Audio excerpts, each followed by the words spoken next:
Olá, estamos de volta aqui pela TV Câmara Uberlândia, novamente o Câmara Debate. Hoje um assunto muito importante, vamos falar sobre o combate à violência contra a infância e a juventude e levando aí pelo lado da pedofilia, tema muito sério e pessoas importantes aqui para a gente discutir esse assunto. Primeiro, agradecer muito a presença e apresentar pastor Isaac Cruz, vereador. Muito obrigado pela sua presença novamente aqui conosco, vereador. Eu que agradeço pelo convite, por poder estar participando de um debate de grande relevância. E esperamos que a gente possa estar, de alguma forma, através desse programa, com pessoas aqui que entendem bem do assunto, né? A gente possa estar esclarecendo a população, porque é um assunto que eu acredito que seja de grande interesse, que tem trazido uma preocupação muito grande para a população. Muito obrigado pelo convite. Bom, e a gente espera poder contribuir levando informação, conhecimento, conscientização para você que está em casa nos assistindo. E aqui, Felipe Machado, que é presidente do Conselho Municipal dos Direitos da Criança e Adolescente de Uberlândia. Queria muito agradecer a sua presença aqui num tema tão importante e que é o dia a dia do trabalho de vocês, né, Felipe? Sim, é um prazer estar aqui hoje, né? A gente tem essa incumbência de participar dessa fiscalização, desse controle que aflige, né, as nossas crianças e adolescentes da cidade de Uberlândia. E é muito importante participar desses trabalhos, dessas discussões, onde a gente vai fortalecer o relacionamento e as linhas de trabalho para poder melhorar ainda mais a situação das nossas crianças. Com certeza. Não poderia faltar, né, o delegado responsável pela delegacia de Orientação e proteção à família. Isso, desculpe, Orientação e proteção à criança e adolescente. Isso, que é o doutor Daniel Azevedo Batista, o delegado desta delegacia e que tem atuado bastante em Uberlândia nessa questão. Queria muito agradecer a sua presença aqui e para a gente poder discutir esse tema tão importante. Fernando, eu que agradeço ao convite manifestação do vereador William e dos demais presentes que estão aqui para participar desse debate, pois a pauta é de extrema importância e a Polícia Civil é o órgão de segurança público central na repressão à pedofilia, tendo em vista que esses crimes eles são cometidos na clandestinidade e merecem uma atenção investigativa muito grande.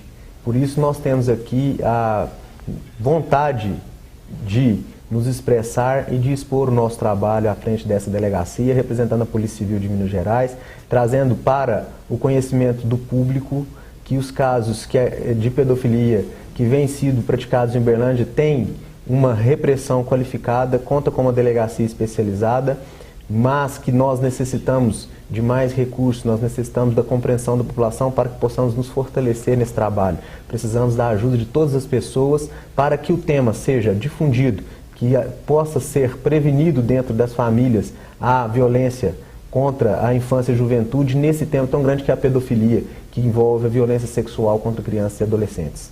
Então, por isso, espero contribuir com o debate. Com certeza. Obrigado. Imagina.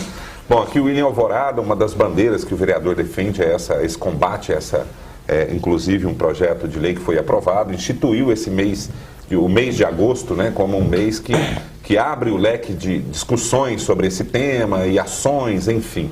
Então, queria muito agradecer a sua presença aqui e, inclusive, agradecer a sugestão do tema para a gente tratar aqui, vereador. Eu que agradeço a Deus em primeiro lugar, Fernando, e agradeço a você por esse programa, mais uma vez, interessante, que a Câmara Debate, ela sempre dá a oportunidade da gente poder realmente falar daquilo que é o tema, né, e esse tema tão importante, conforme foi dito aqui.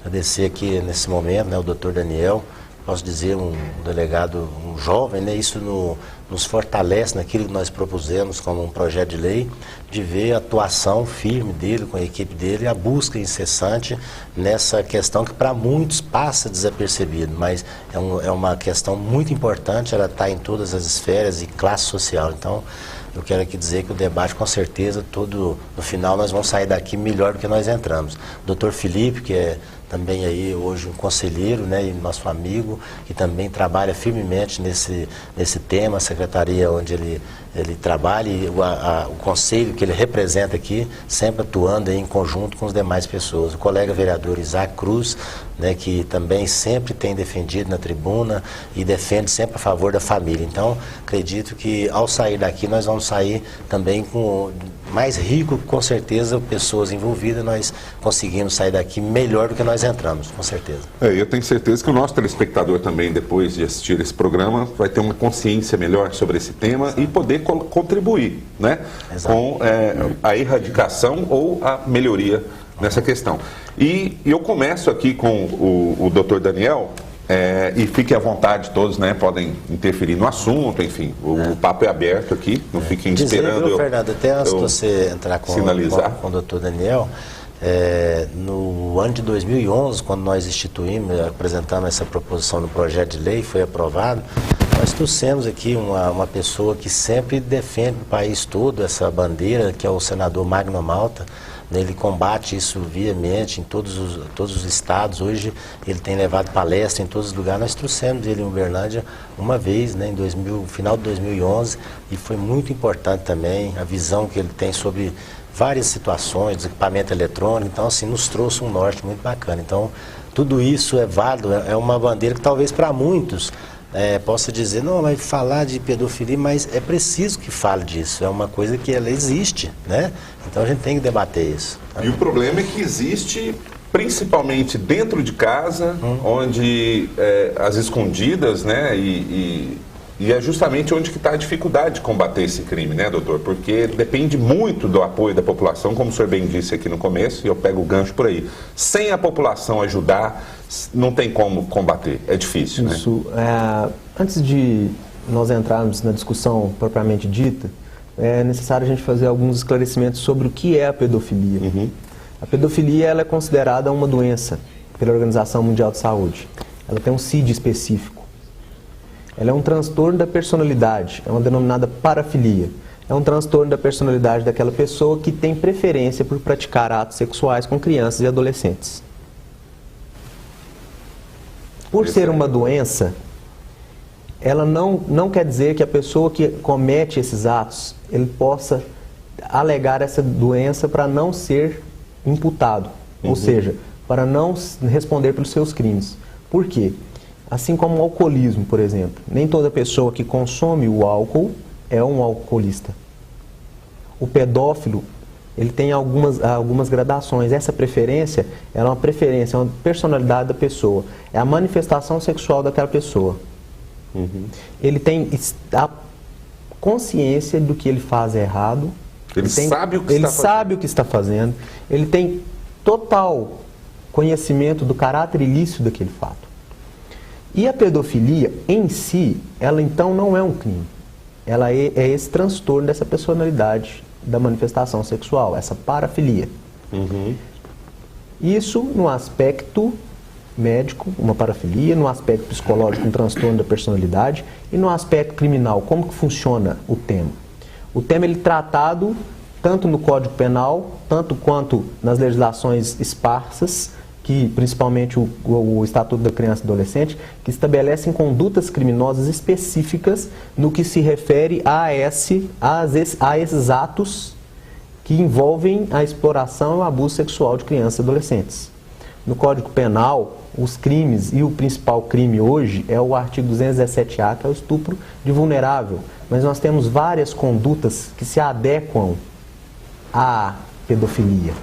Nós temos a satisfação da lascívia na presença de criança e adolescente, o lenocínio, a corrupção de menores, a pornografia infantil, a venda, aquisição, transmissão, a guarda da pornografia infantil. Então, existem várias condutas que se direcionam à pedofilia, que movimentam o mercado econômico e que são criminalizadas e devem ser perseguidas pelas autoridades.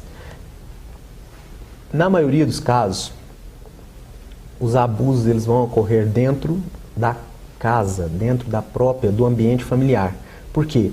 Porque a criança ela é abusada no seu direito, na sua dignidade, por aqueles que estão próximos a ela. Existem, lógico, os casos em que o abuso ocorre pela internet, o abuso ocorre à distância.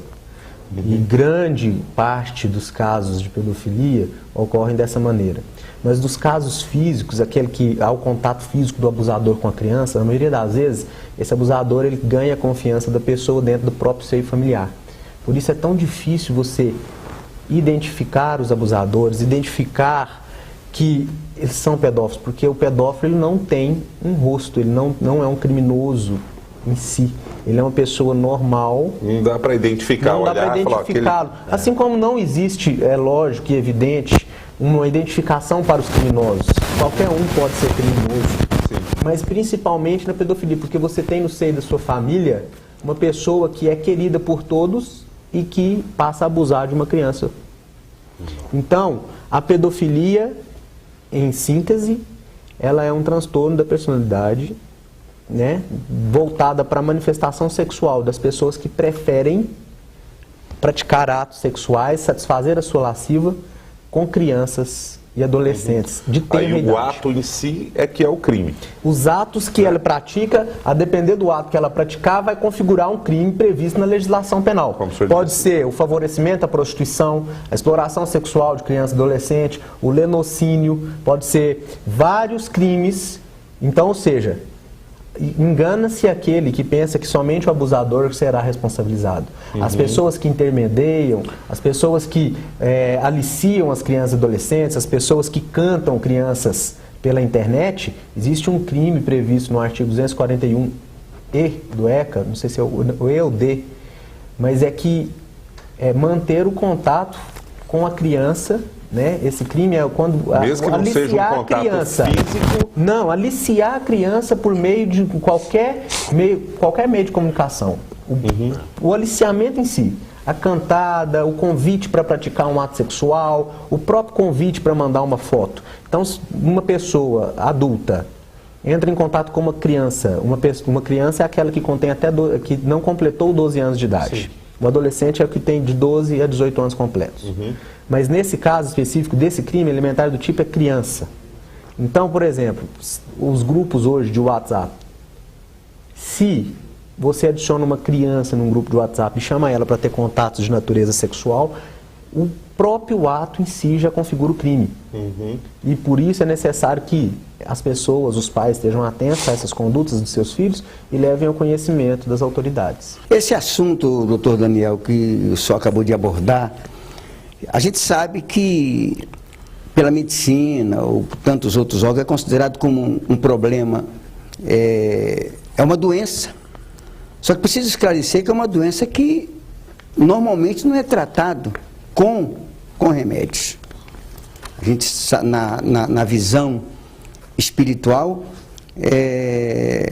eu me sinto à vontade, inclusive, para falar sobre isso, que a gente sabe que há atuação de um espírito maligno. Eu creio nisso, porque não é possível que uma pessoa consiga fazer isso, embora ela saiba o que esteja fazendo, mas não é possível que uma pessoa em sã consciência ela consiga fazer atos como esse. E o senhor até estava falando das redes sociais. O difícil, acredito, para os senhores, é identificar essas pessoas e que muitas das vezes, quem sabe, fica receoso de denunciar o porquê a gente não sabe, e isso precisa ser tratado também. Porque não adianta nós estamos aqui debatendo esse assunto, porque o que nós estamos debatendo aqui não vai resolver o problema. Eu acho que até a forma que o programa está sendo conduzido e dos senhores estarem aqui, em outras palavras, é dizer assim: nós estamos à sua disposição, nos procure, faça a sua denúncia, para que a gente possa procurar mecanismo para que possa resolver essa situação. Alguém já se apresentou na delegacia e falou assim: ó, eu não sei o que aconteceu, eu não tinha consciência do que estava fazendo, de repente um mal veio sobre mim? No período em que eu estou à frente da delegacia, ninguém se apresentou espontaneamente.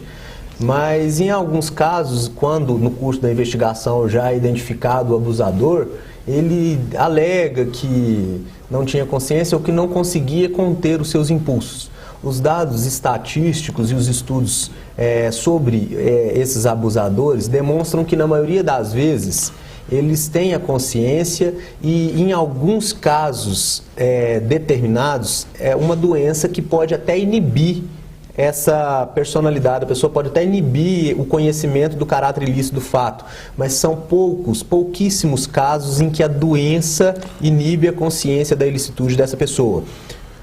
O problema, pastor, é assim, já é difícil de acreditar que a pessoa consiga fazer, mas mais difícil de acreditar ainda é que há pessoas que aproveitam-se dessa transtorno da personalidade para poder ganhar dinheiro com isso. A exploração econômica da pedofilia é um dado.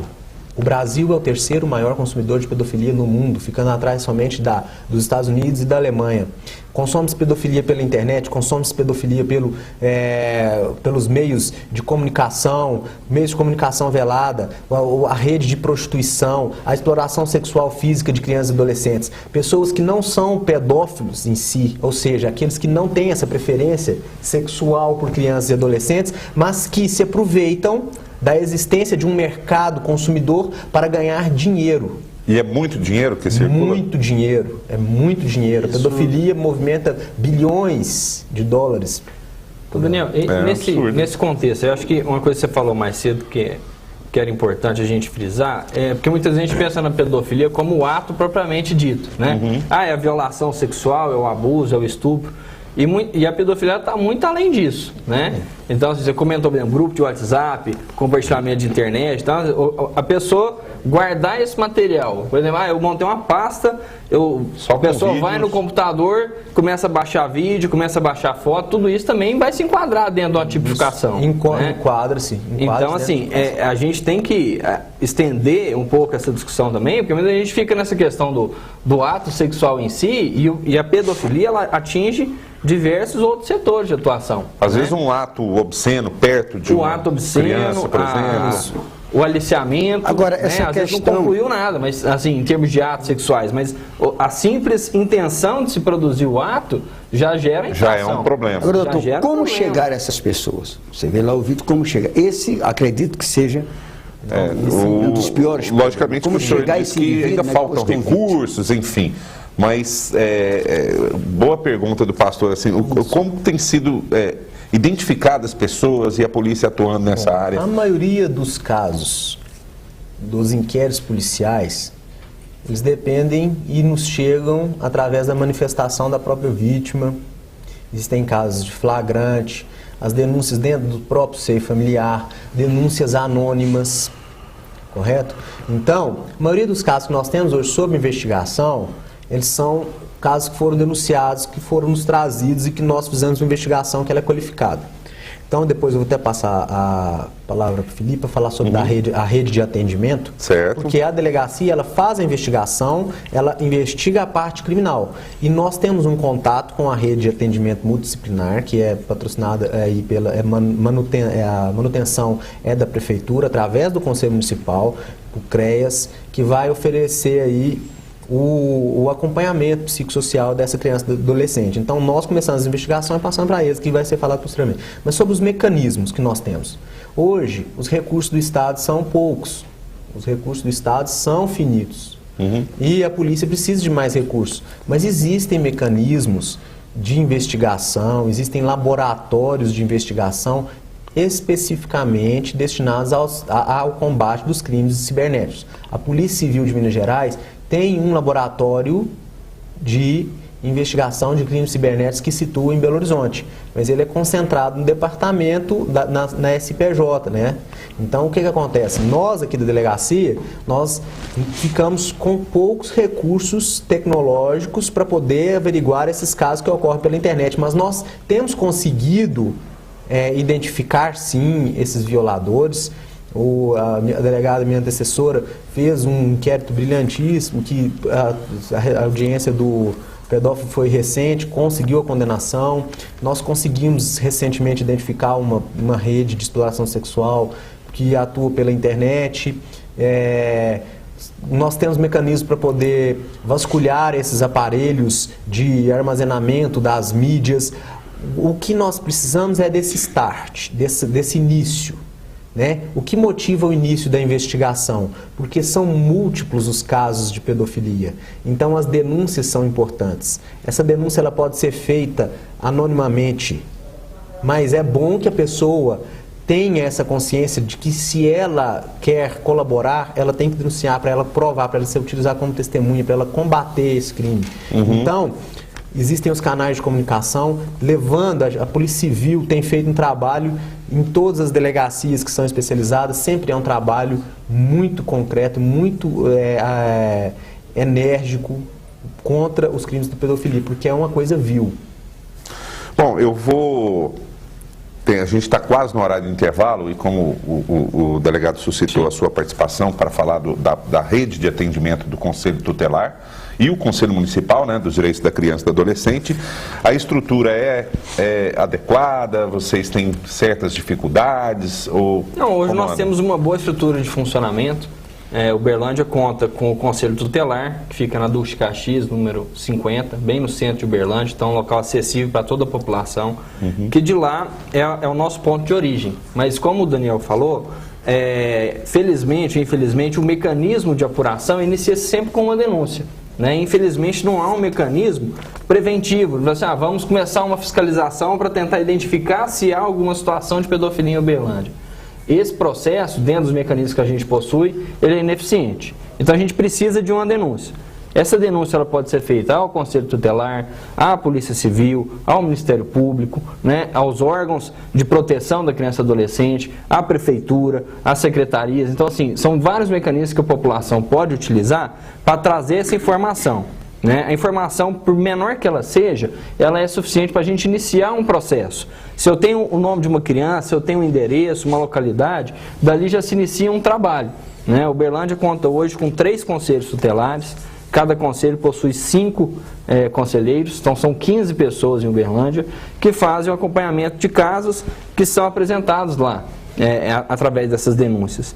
Né? E o desdobramento dessas investigações, dessas apurações, né, que se inicia com o chamamento da família, se inicia com uma visita em loco da habitação da pessoa, ali você vai tentar identificar, e aí pela experiência, pela formação dos conselheiros, pela capacitação que eles têm, começa-se a identificar alguns traços psicológicos, psicossociais, que podem trazer essa indicação. Falar, temos aqui então uma situação que precisa ser averiguada. E dali saem outros desdobramentos, o encaminhamento para a Polícia Civil fazer uma investigação mais aprofundada, o encaminhamento para o CREAS, que é o serviço nosso, que é o Centro de Referência Especializado de Assistência Social, né? Então ele faz o acompanhamento da família junto com assistente social, psicólogo, então dali vai se tirar esse encaminhamento de se houve ou não uma violação, qual o grau dessa violação, como foi esse processo, e dali se tem um desdobramento para a saúde, para acompanhamento mental, para acompanhamento psicológico, e são várias vertentes. Então o município ele tem uma boa estrutura de atendimento, mas sem a origem, que é a denúncia, a gente não tem como agir. Não tem como agir. Então, a conscientização da população da importância de trazer a informação aos órgãos fiscalizadores, né, ela é essencial para que o trabalho possa acontecer. Bom, eu sei que já tem que... Eu tenho que chamar um intervalo, mas a gente volta com o senhor rapidinho, tá? Obrigado. Bom, você em casa, não saia daí, o assunto é importante, de interesse público extremo. Estamos falando aqui sobre a violência contra a infância e juventude, especificamente a pedofilia e o combate, né, a esse transtorno. Nós voltamos já, Câmara Debate, volta já, não saia daí.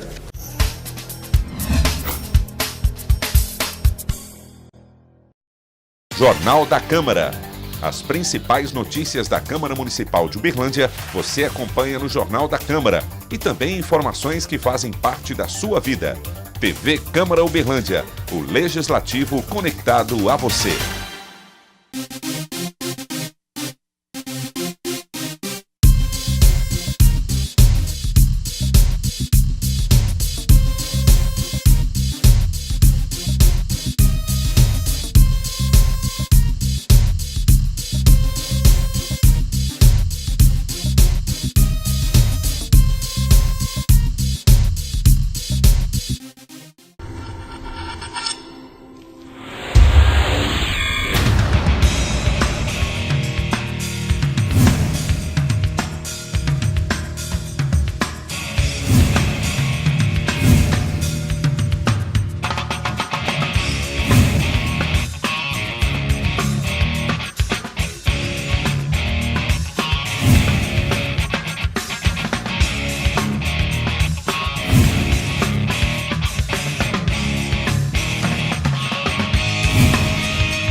TV Câmara Uberlândia, canal 45.3 HD. Você que acompanha a programação da TV Câmara Uberlândia pode saber mais sobre o canal, de um jeito ainda mais próximo. Curta nossa página no Facebook. TV Câmara Uberlândia, o legislativo conectado a você.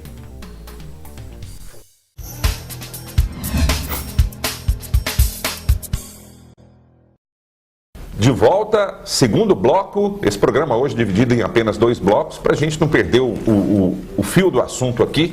E a gente volta rapidinho aqui com o doutor Daniel Azevedo Batista, o Felipe falando aqui sobre a questão da estrutura, do atendimento, uma rede, uma gama de situações de atendimento e que a população tem à disposição para poder denunciar, e o senhor já ia reforçar essa questão da denúncia? Vou reforçar a questão da denúncia e voltando um pouco sobre a estrutura. Nós hoje temos uma delegacia que é especializada, mas nós dividimos a atribuição com a repressão dos atos infracionais. E nossa delegacia não é especializada apenas na investigação dos crimes que envolvem a pedofilia, mas sim todas as condutas típicas que envolvam a criança ou adolescente como um elementar daquele tipo penal, ou seja, como a vítima ali, especificamente a vítima própria da violência. Então, no caso de maus tratos, né, os maus tratos às vezes a gente encaminha para o juizado especial, mas o abandono material, o abandono intelectual, todas essas questões da delegacia, isso infla muito a nossa atuação, acaba que a gente não tem como dar aquela repressão que é de uma delegacia especializada que só trabalha com aqueles casos. Por isso as pessoas sentem muito assim, a dificuldade, talvez a demora na investigação, mas isso é uma consequência natural. A delegacia recebe todos esses casos. Da multiplicidade dos casos. É necessário chamar aqui as autoridades da importância de se criar aqui em Uberlândia um centro integrado de atendimento, em prédio único, funcionar aí talvez futuramente o Conselho Tutelar, a delegacia especializada na repressão aos crimes contra crianças e adolescentes, assim como foi feito recentemente com o SIM, que é o Centro Integrado de Atendimento à Mulher. Pois, se uma vítima hoje de abuso sexual procura o Conselho Tutelar, ela tem que procurar o Conselho Tutelar, tem que ir à delegacia, aí os exames periciais serão determinados, então a vítima tem um desgaste muito grande, então há necessidade... Às vezes ela acaba até desistindo por conta da dificuldade, né? Da desistência, da dificuldade. Então isso que o Fernando falou é o seguinte, a vítima não pode desistir dessa dificuldade inicial, porque nós estamos nos empenhando para poder atender a população de forma exemplar. Nós buscamos isso, porque nós nos propusemos a trabalhar dessa maneira. A Polícia Civil se propôs a trabalhar assim aqui em Uberlândia. Nossa chefia, tanto imediata quanto tanto a delegacia regional quanto o nono departamento, tem se sensibilizado com as necessidades da delegacia, de uma melhor estruturação. O que nós temos é que conseguir cada vez mais recursos, porque a área demanda recursos. Nós demandamos recursos tecnológicos, nós demandamos recursos para ter boas viaturas, para poder encaminhar essas pessoas, para fazer as investigações, um número maior de investigadores, talvez mais delegados. Mas por quê? Porque sem a participação da população e sem nós podermos dar uma resposta adequada, talvez a gente possa afastar essas pessoas, e não é isso que nós queremos trazer as pessoas para nós. E eu acho que até algum estudo, assim, doutor, até vou fazer uma pergunta para o senhor, doutor Felipe, ou até para o pastor Isaac também. Existe algum estudo, por exemplo, assim, de dados de pessoas que a gente sabe que o trauma, a pessoa que é abusada, especificamente dizendo do abuso, né, do ato, ele cresce ali o adolescente, isso tem algum estudo que ele no seu relacionamento de casamento, lá na frente ele possa ter algo no sentido de por esse abuso ele não foi tratado, não foi às vezes psicologicamente. Talvez ele possa até virar um criminoso, né? Existem vários estudos. O abuso, ele se não receber o tratamento, o abusador, vereador, ele vai se tornar uma pessoa com transtornos psicológicos decorrentes daquela violação. Ele pode também desencadear e ser praticar isso também? Assim, existem estudos que correlacionam essa identidade entre o abusador que foi abusado. Existem cientistas que se propuseram a trabalhar nesse sentido. Agora, não é um dado que é uma verdade absoluta, ou seja, não é um dado que ocorre todas as vezes. Nem sempre o abusador foi abusado, né? Mas, relativo, por exemplo, né? tem Depende de cada um bairro aqui em Uberlândia, numa escola, tem lá uma criança de 5 anos. E essa criança, a diretora estava me falando, quando o outro menino vai no banheiro, ele vai atrás e começa a baixar a roupinha da outra criança ali. Eles foram com o assistente social da escola visitar a casa e tem lá uma situação interna da casa, a mãe acaba fazendo um ato sexual próximo ali das crianças, né? Então eles identificaram qual que é o tipo de penalidade, como denunciar esse tipo de situação, porque eles não acharam o comportamento estranho daquela criança. E eles foram buscando, foram ver, tem lá uma situação interna, né, dessa... Nesse caso, existe sim uma conduta típica, penalmente estabelecida, que é praticar a conjunção carnal ou outro ato libidinoso na presença de criança e adolescente. Só que esse ato, esse crime, a pessoa tem que praticar esse ato com o objetivo, né, ou seja, com a intenção de satisfazer sua lasciva. Nesse caso, culturalmente, às vezes a pessoa não tem um ambiente próprio para a família e aquele ambiente pode fazer com que a pessoa pratique o ato sexual ali na presença da criança e adolescente. Isso não quer dizer que possa constituir o crime em si, mas é necessário que se faça acompanhamento psicológico, porque pode ser uma violação do direito da criança que não constitui crime, mas pode ser uma violação daquele direito básico da liberdade, porque nós estamos falando de crianças e adolescentes, e a Constituição Federal brasileira, de forma inovadora e louvável, tratou que é dever do Estado, da família e da sociedade tratar com absoluta prioridade. Ou seja, é o único artigo, que é o 227, que fala da absoluta prioridade. Então, os direitos da criança, as crianças têm... A gente tem que colocar a salvo os direitos das crianças, ou seja, nós temos que preservar a sua dignidade, a liberdade, a sua segurança, saúde. Então, toda forma de violação desses direitos, ela deve ser levada ao conhecimento do Estado. Quando constituído, então, um crime, aí nós entramos com a Polícia Civil para a repressão dos atos criminosos. Então, como o senhor está falando, esse assistente social foi lá, quando ele identifica que aquele caso ali fugiu à esfera do normal, à esfera do cultural, à esfera que aquelas pessoas estão com um comportamento desviado que possa constituir crime, eles aciona o Conselho Tutelar, o Conselho Tutelar faz uma notícia de fato. Porque, na verdade, o que acontece, né? O Estatuto da Criança e do Adolescente, ele já traz discriminado lá os atos de violação aos direitos da criança. E a violação nem sempre subentende-se uma penalidade direta de crime, de encarceramento, algo nesse sentido. Mas a criança, ela tem que ter os direitos dela resguardados. E esse é o papel principal do Conselho Tutelar, garantir que esses direitos sejam respeitados. Então, quando se identifica essas situações, que às vezes são mais culturais do que intencionais, né, de uma prática de um delito, alguma coisa, porque quando a gente volta na pedofilia, tem aquela premissa de que o indivíduo ele vai praticar aquilo e ele sabe que aquilo ali é um ato que ele está cometendo uma infração penal, né? E muitas vezes a violação ela pode vir de costumes, de falta de cuidado, de falta de orientação, vamos assim dizer. E o papel do Conselho Tutelar começa aí, né? Porque ele vai chamar essa família, vai fazer esse diagnóstico e vai aplicar a ele as medidas protetivas da criança. Né? Porque as medidas protetivas são essas. Ele vai trazer orientação e falar assim, você não pode praticar esse tipo de situação libidinosa perante o seu filho, porque isso vai gerar uma infração. Então, a continuidade disso gera para ele uma ilegalidade. Né? Então, e são registrados os atos, vão para um prontuário daquela criança e é feito o acompanhamento pelo Conselho Tutelar e pelos demais órgãos, e aí aqueles que a gente mencionou. O assistente social, o psicólogo, o acompanhamento mental, né, quando é uma situação já que é mais gravosa, porque muitas vezes tem essas questões também que fogem do senso comum, né? Quer dizer, então é importante. Tudo uma investigação, né? É necessária a investigação. Uma condenação, né? É necessária a investigação, sim.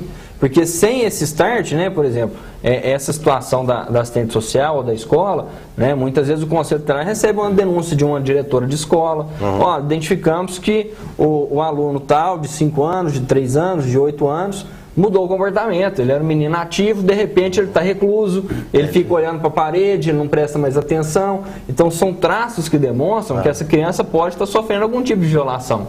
Né? Nem sempre é sexual, muitas vezes é emocional, muitas vezes. E o conselho vai entrar nesse papel de levantar essa informação. Sim, a gente tem visto tantos assuntos. Acredito que os senhores devem ter acompanhado. Eu acompanhei uma reportagem esses dias, até uma reportagem policial. Se não me falha a memória, acho que foi no Cidade Alerta, se não me falha a memória, onde uma jovem, se não me falha a memória, 22 anos, ela sofreu um abuso sexual pelo pai quando criança, e ela guardou aquilo, e aí foi expulsa de casa, não sei, eu cheguei bem na metade da matéria, e com essa idade de 22 anos ela voltou e matou o pai. Você vê o trauma. E ela conversava com o delegado na maior simplicidade. Disse, não, eu não me arrependo. Porque o que eu carrego aqui dentro é muito mais forte do que ele fez por mim. Quer dizer, tirou a vida do próprio pai. Quer dizer, justamente porque ela carregava um trauma dentro dela, daquele abuso que ela sofreu na época de criança. Forte, né? Eu acho que é um assunto muito importante. Eu acho que todas as condições, doutor Daniel falava aí, a gente sabe que, porque não adianta se criar um órgão de tamanha envergadura, de tamanha importância como é o trabalho dos senhores, e não dá a condição, não dá a ferramenta para finalizar o trabalho. É aí que muitas das vezes a população, ela acaba, os senhores acabam de repente levando uma culpa, sendo que vocês não são culpados. Porque se vocês não têm a ferramenta, a altura para poder chegar ao denominador final, numa investigação, como é que vocês vão trabalhar? Essa questão que o senhor falou, nós somos a favor, me veio até aqui uma ideia, está se construindo o fórum aqui na Rondon Pacheco, onde vai desocupar, né, até nós vamos junto aqui, podemos ver isso. Sim. Por que não concentrar tudo ali naquele prédio onde funciona o fórum hoje? Porque facilita para as pessoas, porque a gente tem que dar a condição das pessoas, como eu disse no início aqui, nós estamos nos colocando à disposição das pessoas, mas temos que dar a condição à pessoa de chegar e resolver, porque ela hoje vai aqui, aí daqui a pouco, não, mas você tem que ir lá no lugar falando, daqui a pouco a pessoa andou a cidade inteira, não resolveu, e não resolveu, chega um ponto que ela desiste. Vou num canto, vou no outro, não resolve. Se está tudo concentrado, então um vai orientando o outro, e é isso que nós estamos buscando. Vamos encaminhar. E isso pode partir do Legislativo? Podemos fazer um encaminhamento. Ou deve partir do Executivo, visto que não, gera podemos sugerir, né, uma forma de indicação, um pedido do Estado do Doutor, né, que o Conselho, podemos sim, numa reunião, fazer uma forma de indicação, e tem a sensibilidade, sem dúvida, do governante que está na pasta. Ele com certeza ele não vai fazer de tudo para que isso possa vir acontecer, certo, né? Porque é uma realidade que o pastor Isaac está colocando, o doutor Daniel também colocou.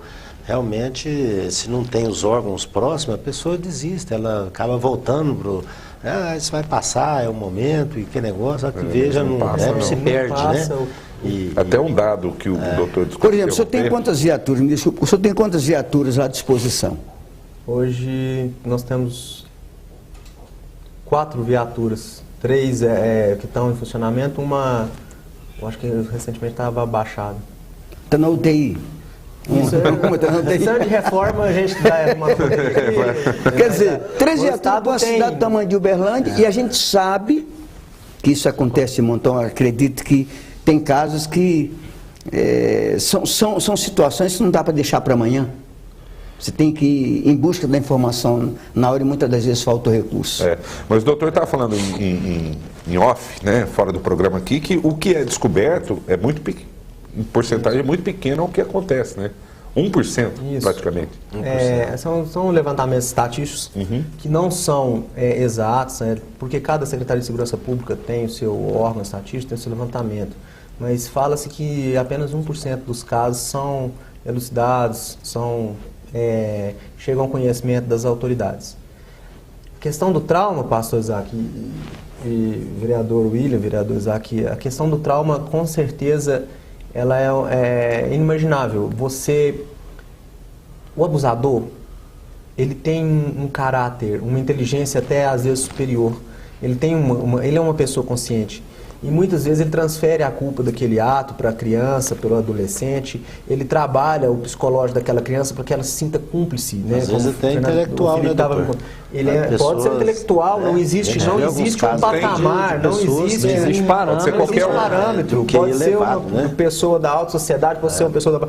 Mas o que nos chama a atenção é que os casos, os estudos, e a gente vê os casos, eles se repetem aqui na nossa cidade, e o que o senhor falou... Recentemente eu elucidei um caso aqui na cidade de Uberlândia, na nossa delegacia, os inquéritos que envolvem as crianças e adolescentes, por determinação legal, eles correm em sigilo de justiça. Então nós não revelamos o resultado dos nossos trabalhos, assim, porque a polícia militar tem, a polícia civil tem o costume de revelar os seus trabalhos, mas essa é a minha atuação.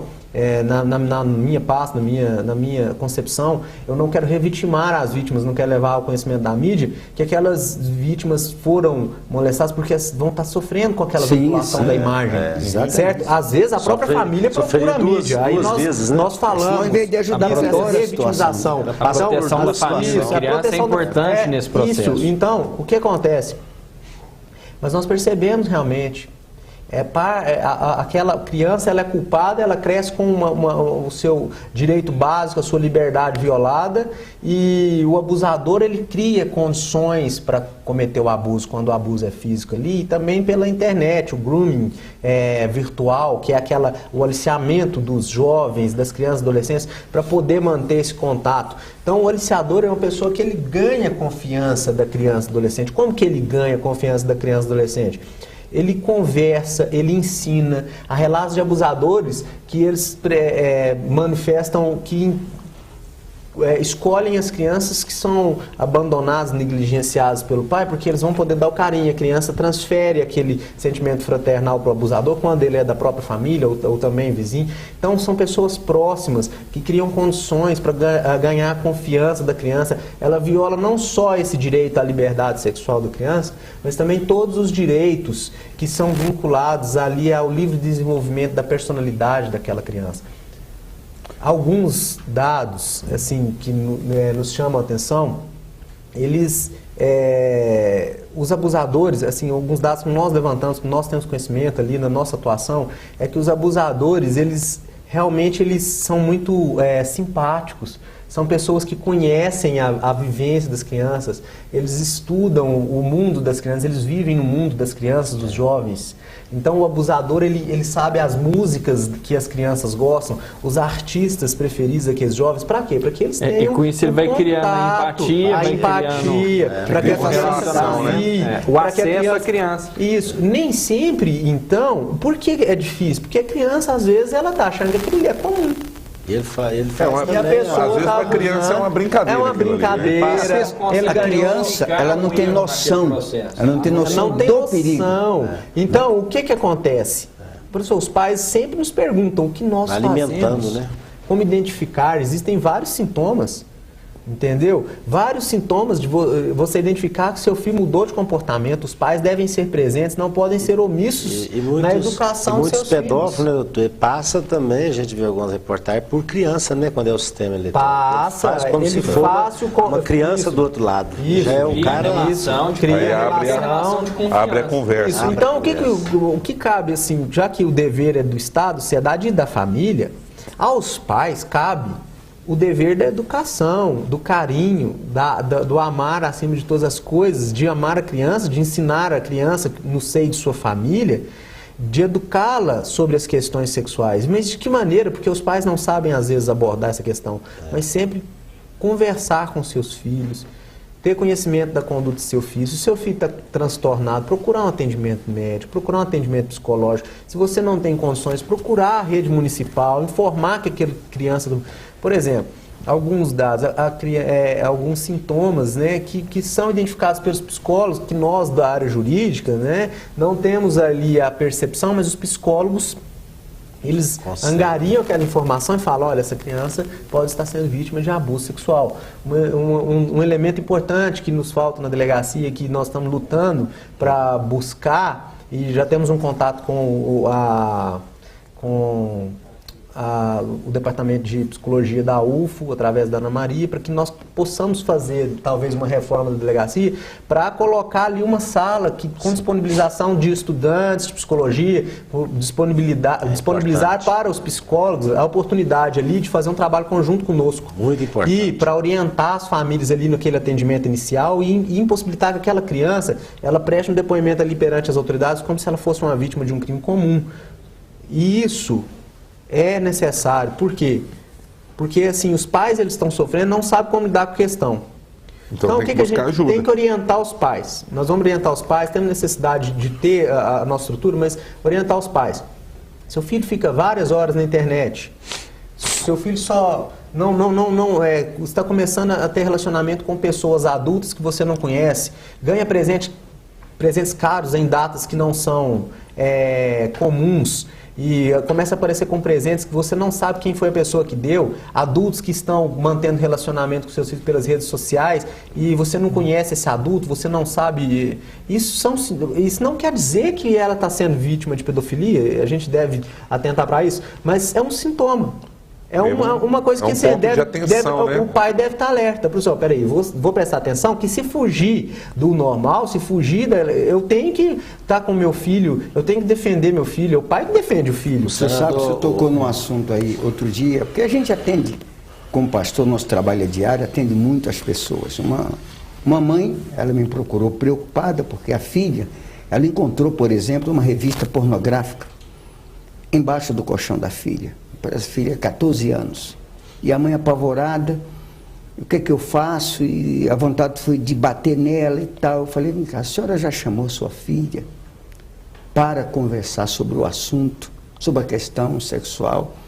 Ela, Deus me livre, como é que eu posso conversar isso com a minha filha e tal? Eu falei, é por isso que ela está buscando informações nas revistas.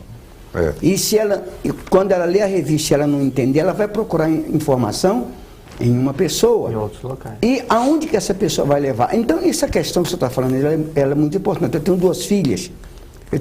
Claro que eu nunca cheguei para minhas filhas a falar sobre a questão sexual, porque esse era o papel da minha esposa. Mas a minha esposa sempre, eu presenciei, e eu conversava antes com ela, fala sobre isso, olha, isso pode, isso não pode, por conta disso, por conta daquilo. Isso é papel dos pais, que muitas das vezes os pais têm se negligenciado. Eles têm ficado omissos e aí têm pagado um preço altíssimo, porque hoje em dia a mídia está aí. Antigamente era só a televisão, hoje está as redes sociais, que tem sido muito ruim. Tem o lado bom, mas tem um lado muito ruim que tem destruído as famílias. Então nós temos que estar atentos e os pais têm que ser mais participativos. Fico alerta aí, né? Eu acho que essa semente que nós estamos plantando aqui, levando essa informação para as famílias que estão nos assistindo aí, enfim, já é um passo. Bom, infelizmente, né, o tempo esgotou, mas dá tempo para uma consideração final de cada convidado. E eu passo uma informação importante, o número 100. Disque 100. Disque 100. É uma via de acesso para se denunciar, e também o Disque 181. Né? São os dois canais principais que as pessoas podem denunciar. Se a pessoa não, ela prefere fazer essa denúncia, nesses dois canais, essa denúncia necessariamente vai ser materializada, vai receber um número de protocolo, vai ser encaminhada para a nossa apreciação. E o mais importante, que é anônimo. A pessoa não é identificada. Pode ser identificada, mas o anonimato é guardado caso a pessoa deseje permanecer em anonimato. Muito importante também frisar, caso aquela pessoa tenha conhecimento, no âmbito da família, que isso está acontecendo, o pai e a mãe não podem ficar omissos, porque corre o risco de responder por essa omissão. Sim. Porque o dever de garantia dos pais em relação aos seus filhos, ele é estabelecido em lei, e quando o pai é omisso e não adota as providências cabíveis para que aquela agressão, para que aquele crime cesse, para que o abusador seja punido, ele pode responder e responder pelas mesmas penas, como se o abusador fosse, pela omissão. Interessante isso. Bom saber, né, pessoal? Ó, vamos prestar atenção. Bom, pastor Isaac Cruz, queria muito agradecer a sua presença aqui, contribuiu bastante com a nossa discussão e a gente espera contar em outra oportunidade novamente com o senhor. Muito obrigado pela presença, pastor. Olha, muito obrigado e eu que agradeço, e sempre que tiver assuntos como esse, eu estou pronto. Muitas das vezes, hoje eu falei bastante, né? Mas tem assunto que a gente ouve mais do que fala, mas com certeza eu aprendi muito. E fica um alerta aos pais, não fique omisso, não tenha medo, faça denúncia, porque olha, não há nada oculto que não seja revelado. Você vai omitir hoje, uma hora esse assunto vai vir à baila, vai se descobrir que você sabia e que não fez a denúncia, você vai ser penalizado. Então, antes de você ser penalizado, penalize então quem está cometendo o risco. Tem o telefone, é o Disque 100 e o 181. Fica à vontade, muito obrigado por esse convite, estamos à disposição. E aqui, presidente do Conselho Municipal dos Direitos da Criança e Adolescente de Uberlândia, o Felipe Machado, né, que se dispôs a vir aqui. Muito obrigado pela presença, Felipe. Sim, é um prazer, Fernando, estar aqui sempre que precisar e que a gente tiver a possibilidade de participar desse debate, é de extrema importância, para a gente tentar trazer para a população de Uberlândia os serviços que são prestados, a forma da gente poder melhorar a nossa sociedade. Se não tiver envolvimento de todo mundo, não tiver esse entendimento de que a participação de cada um é importante para a gente construir uma cidade melhor, né, nós não vamos conseguir desenvolver, nós vamos ficar sempre amarrados. Então, assim, é muito importante participar e fico muito feliz de poder ter contribuído com o debate. Bom, e com certeza nós vamos ainda discutir bastante esse assunto em outras oportunidades. E eu agradeço muito aqui o delegado, o Dr. Daniel Azevedo Batista, sempre aí atuando nessa área e levando informação também que faz parte do trabalho de conscientizar e buscar esse apoio da população. Muito obrigado, doutor. Fernando, eu que agradeço a oportunidade de estar aqui falando para as pessoas, revelar um pouquinho do nosso trabalho, porque nós temos lutado muito. Agradecer aqui já aos meus colaboradores, os meus investigadores, escrivães que estão na delegacia, que são pessoas que têm lutado muito devido a esse pouco recursos humanos nós temos. Nós somos poucos que fazemos muito, graças a Deus. Uma delegacia que tem mostrado bons desempenhos, com o apoio, lógico, do nosso chefe imediato da primeira delegacia regional, a doutora Márcia Regina Pussoli, com o apoio incondicional do doutor Samuel Barreto Souza. Nós temos feito um trabalho louvável, que precisa realmente ganhar mais destaque, precisa ser melhorado. Por quê? Porque não basta só o que nós fazemos, temos que lutar para fazer mais, para dar um apoio à população, para que nós possamos vencer essa luta contra a pedofilia, pois é difícil a questão, porque é uma quantidade muito grande, o crime movimenta valores econômicos. Então, eu agradeço essa oportunidade de trazer o conhecimento das pessoas aqui, o trabalho que nós fazemos dessa delegacia. Agradeço a você pela condução dos trabalhos, ao vereador William, que nos fez o convite, ao vereador Isaac, ao Felipe, que está sempre presente conosco, e que possamos futuramente buscar um entendimento comum, trazer mais informações para a população aqui através desse canal de comunicação que é tão louvável. Com certeza. Bom, William Alvorada, né, parabéns pela iniciativa do projeto de lei aprovado, e já tem alguns anos, mas que sempre vem à tona esse mês de agosto essa discussão, mas que vale a discussão para o ano todo, né? Então, eu queria muito agradecer a sua presença aqui novamente. Muito obrigado, viu, William? Eu que agradeço mais uma vez, viu, Fernando? Como eu disse no início, que nós íamos sair daqui, não como nós entramos, mas com mais conhecimento. A gente viu que o doutor Daniel, né, com a sua experiência, né, o doutor Felipe também, que hoje preside um conselho importante, com a sua experiência aqui, levando a todas as pessoas que estão nos assistindo, né, a experiência do pastor Isaac, que lida hoje com famílias e pessoas. E vou pegar aqui aquilo que o senador Magno Malta diz. Muitas das vezes o lugar da internet, do computador, das famílias é na sala, né? As pessoas utilizam muitos desses computadores no quarto e às vezes com portas trancadas. Então ele sempre diz nas suas palestras que é importante o adolescente e a criança ali utilizar os equipamentos eletrônicos perto dos pais, na sala, para ele ir para lá, porque muitos dos casos acaba que ele adentra aí na questão da internet mesmo. O nosso projeto de lei, em que nós propusemos aqui, é exatamente para debater e poder ter momento como esse, né? Pedir ao próprio executivo, a UFO, enfim, envolver todas as cadeias, né, de segmentos da cidade, para que possamos trazer à tona. Cada vez que o setor urbano, os grandes setores urbanos, e Uberlândia não é diferente, cresce muito, né? O pessoal da zona rural cada vez deixa mais a zona rural e vem, conflito é constante. E esse tema é uma questão que às vezes se perde, as pessoas chegam dentro de uma determinada cidade, o que tem de mães hoje sem o esposo, separação. A gente tem alguns bairros aqui, não vou citar nome, de mãe que tem 5, 6 filhos e às vezes não é do mesmo pai, são de vários pais. Então há uma questão social e tudo isso desencadeia para que possa vir a cometer esse tipo de crime ou ser aliciado para esse crime. Então eu quero agradecer a oportunidade, mais uma vez, nós poder aqui debater e poder falar de um tema tão importante como esse. Muito obrigado. Bom, eu agradeço a você em casa que nos acompanhou e pode enviar um e-mail através do imprensa@câmarauberlandia.mg.gov.br. Até um próximo Câmara Debate.